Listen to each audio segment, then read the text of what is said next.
Is Canada a mosaic or a mirage? A young man in a village in Punjab sees a poster nailed to a streetlight. It says, "Path to Canada. Work, study, build your future." He snaps a photo.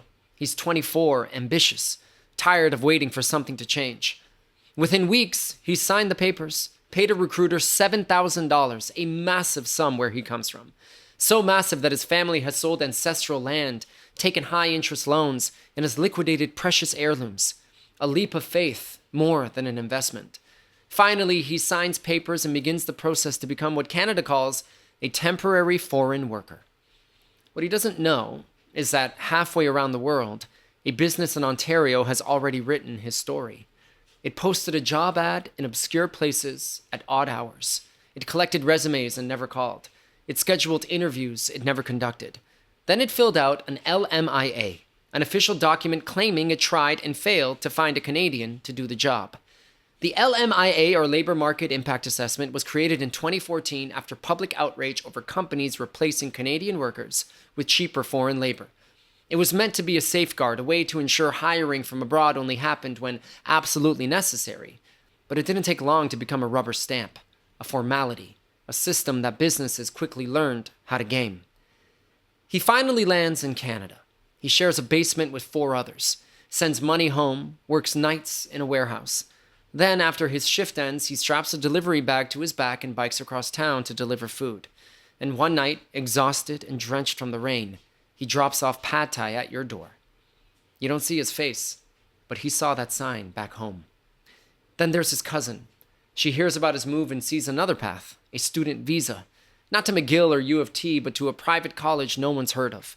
2-year diploma, $25,000 tuition, no campus, no housing, just a name, a visa, and the dream of a foothold.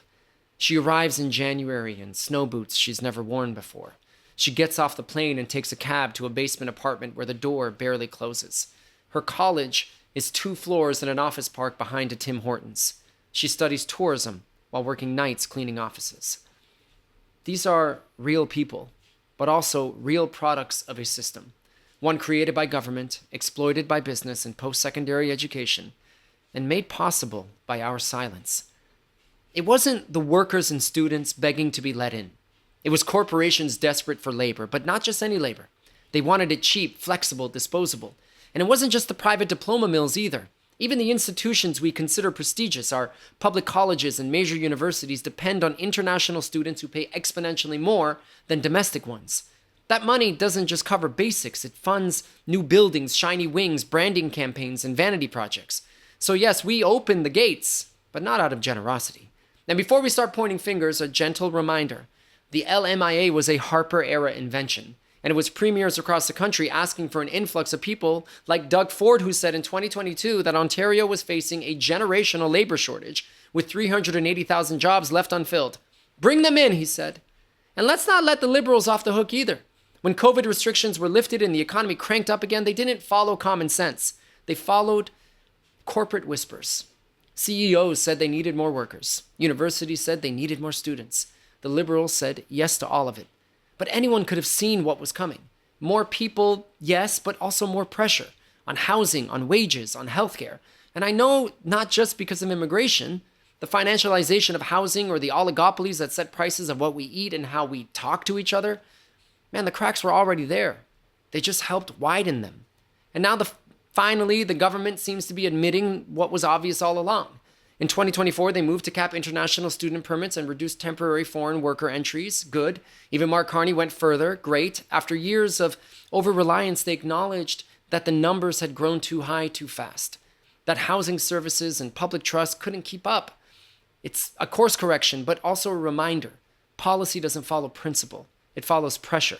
And for too long, that pressure came from corporations, not people. So if we're going to talk about strain, let's be honest about where it started and who profited first. Sometimes I hear a voice, maybe yours, asking, "Okay, Ali, so there's exploitation happening in Canada, but aren't you the same guy who owns an iPhone, who buys cheap clothes, who benefits from goods made by people overseas in worse conditions? Aren't you a hypocrite?" And yeah, you're right. I think about that all the time. I wonder how I can make better, smarter, more ethical decisions. But here's why this feels different. First, it's happening here. not in a distant factory overseas, but in our own cities, on our streets. These workers are in your elevators, on your sidewalks. They're dropping food at your door. You see them. You just don't always look. Second, this country claims to be different. We wave flags, wear slogans, and celebrate our values. We pride ourselves on being inclusive, fair, just. So when this is happening right under our noses, it's not just exploitation, it's hypocrisy. Third, we can change it. We vote here, we pay taxes here, we shape this system. We can fix the LMIA loopholes, we can reform post-secondary exploitation, we can build better housing. You can't say that about factories in Guangdong. Yes, there are bad actors, people who come on shaky student visas or phony jobs and plan to apply for asylum the moment they land. That happens, and it's frustrating. But isn't that also a reflection of a system too broken, too profitable, and too easy to game? When corruption is built into the model, it attracts opportunists. But look, they aren't the majority. Most people come here with hope, with faith. They read the sign. I once met a foreign student who told me he was studying film. I was excited. I'm in the business, so I asked questions. Turns out he was in a $25,000 program in a private school I'd never heard of, renting downtown thinking he was at a prestigious institution. He wasn't scamming anyone. He'd been sold a dream. That's the problem. The business model is the scam. We need to shift our lens because if I can be honest, I'm seeing too many of us direct our frustration, our eye rolls, our ire towards them, towards the workers, the delivery guys, the students, the accents, not towards the system, not toward the real architecture behind all of this. The CEOs, the politicians, the LMIAs, the diploma mills, the recruiters, the landlords charging $900 a month for half a bedroom. And also not towards the culture that demands our takeout arrive in 25 minutes, hot, fresh, and friendly. We assume, well, someone must be making money. It cost me $60 for 2 pad thais and 2 Cokes. But what if I told you the business isn't making much, the driver is making pennies, and Uber Eats and DoorDash themselves are losing money? Yeah, losing money. So how does that make sense? Despite the volume, despite the branding, they regularly report operating losses. How? Because their strategy isn't to make money now. It's to dominate the market, push out competition, and eventually replace people altogether. Their future isn't humans. It's robots, self-driving cars, drones. The current workforce, the delivery riders, the warehouse pickers, aren't part of the long-term plan. They're stopgaps, cheap, desperate labor until tech catches up. They're bridges, not passengers. And it begs the question, if a business model in Canada requires exploitation of workers to exist, are these businesses savvy or just extractive? Are they innovative or just unethical with good branding? There are business models all around us that probably shouldn't exist, built on margins so thin they need someone else to suffer to survive, held together not by ingenuity but by exhaustion.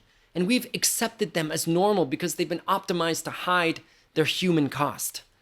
We call this capitalism, fine, but capitalism without morals isn't strategy, it's abuse.